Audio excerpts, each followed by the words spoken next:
I like him.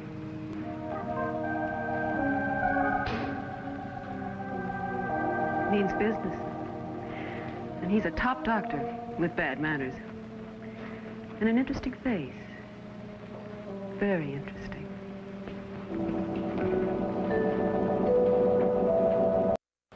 Now, the Peterson boy has an enlarged spleen. That we know for sure. Then when we found out about the probability of rheumatic fever long ago, even though it hadn't been diagnosed, we knew pretty well what the situation was. We don't always have full histories for all sorts of reasons. It's at this point, Dr. Brewer, that medicine becomes an art as well as a science. And put the two together, give us diagnosis. In young Peterson's case, subacute bacterial endocarditis. Prognosis, unfortunately, is another matter. Well, he's been reacting to antibiotics. Yes, we'll soon see.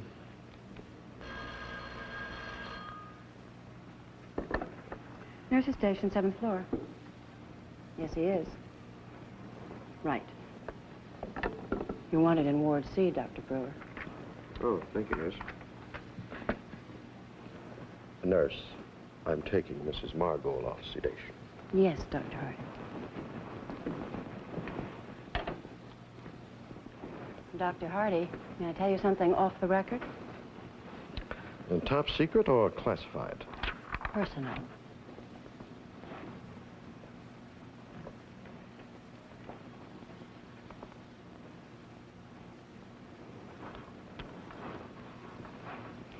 Peggy's coming by to have lunch with me. Oh? Well, you should have a lot to talk about. I can't help it, Steve. I just can't believe Jessie, you. I not only can't believe it, I can't understand it.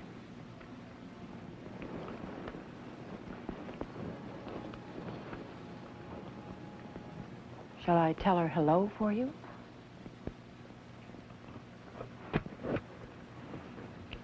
Yes. Tell her. Hello.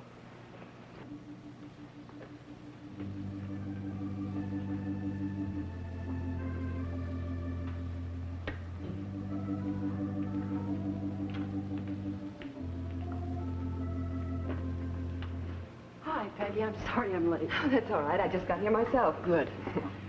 Oh. What would you like? Oh, I think I'll just have coffee. Thanks. Really? All right. Nancy, can we have 2 cups of coffee, please? No, thanks. Do you want any lunch? I don't think so. I'm really not hungry.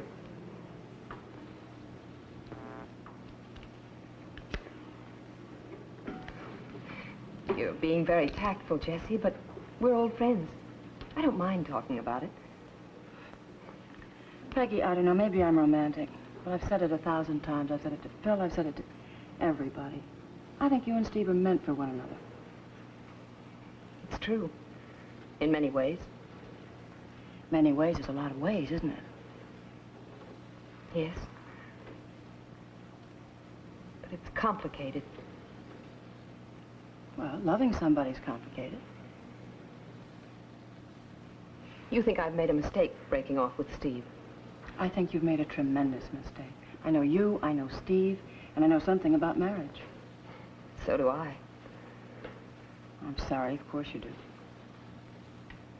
I was married to a man I loved, and who loved me. But he didn't need me.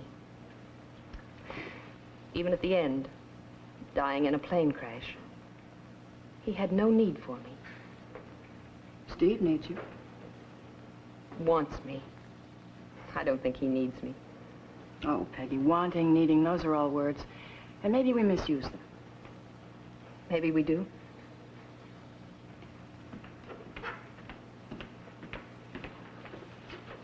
Thanks, Alice. Thank you.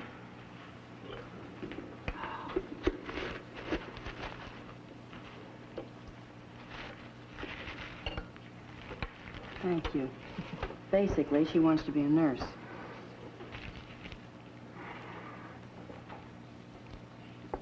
Jessie, I know what you're thinking. You're married to a doctor. His work, like Steve's, comes first. And you want it that way. But you're a nurse. You can help him in these things, advise him, give part of yourself to him. It's important for a woman to give, not only to take, even when what's offered is love. You really think it's that simple? It's not that simple for me. What do you mean? Well, I know something about medicine, sure. I know something about the problems of interns. And there are times when I can help Phil, but Peggy, most of the time, he doesn't want my help. I know. You know, when we decided to get married, I just gotten my cat. But Phil was still in medical school. And I was 8 years older than he. Most people would have said we had an awful lot to overcome. But you decided to risk it. I'm not sure we knew we were taking a risk. We were so much in love. And you still are. Mm-hmm. There've always been problems. Money problems, career problems,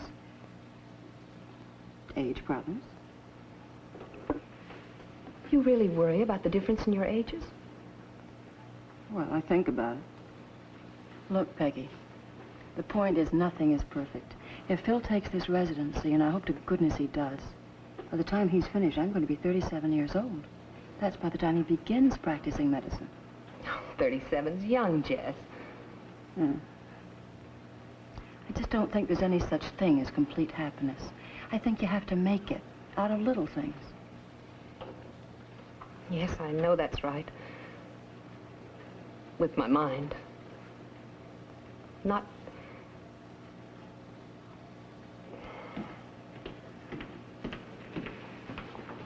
No more thanks. No, thank you.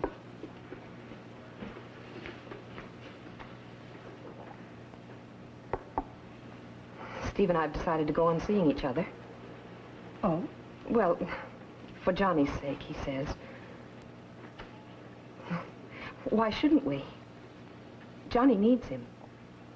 Of course he does. And we'll be friends.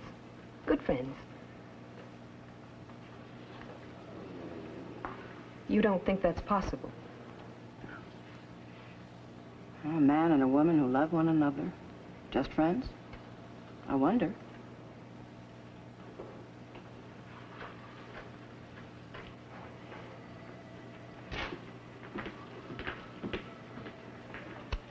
Peggy, listen. I've got to run.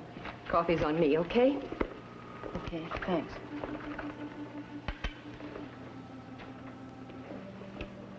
I wish I were more like you, Jessie.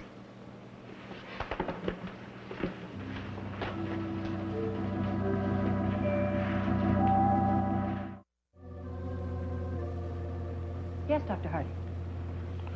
Oh, I've looked in on the Peterson boy and conferred with Dr. Doyle. We'll keep Roger on antibiotics, but I'm concerned about possible reactions. I want someone with him all the time. Marge is in there now, and when she goes off, Mary will come in.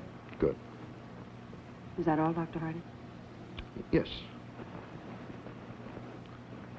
Did you have a nice lunch? Yes, very.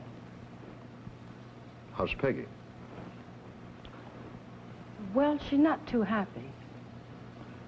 I imagine you did find things to talk about. We talked about you. And Phil. And women in particular. And the world in general. Come to any conclusions? Only that nothing is completely satisfactory. Thank you, Mrs. Brewer. You're welcome, Dr. Hardy.